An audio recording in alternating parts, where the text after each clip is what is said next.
বেসরকারি নার্সিংহোম চত্বর জুড়ে অস্বাস্থ্যকর পরিবেশ। নার্সিংহোমের আশপাশ জুড়ে ছড়িয়ে ছিটিয়ে রোগীদের ব্যবহৃত ইঞ্জেকশন, সিরিঞ্জ সহ অন্যান্য ব্যবহৃত সামগ্রী।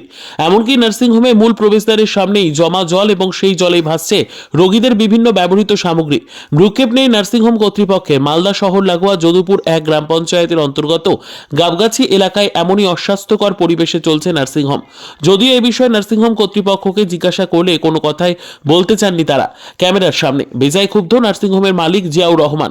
নিজেকে তৃণমূল নেতা বলে পরিচয় দেন তিনি। যদুপুর 1 গ্রাম পঞ্চায়েতের প্রাক্তন প্রধান আয়েশা ইয়াসমিনের স্বামী নার্সিংহোমের মালিক, যিনি ড্যানি নামে পরিচিত। তবে কি শাসক দলের নেতা বলেই ছাড় পেয়ে যাবেন নার্সিংহোম কর্তৃপক্ষ? তদন্ত করে খতিয়ে দেখার আশ্বাস দিয়েছেন মালদা জেলা মুখ্য স্বাস্থ্য আধিকারিক সুদীপ্ত ভাদুরী।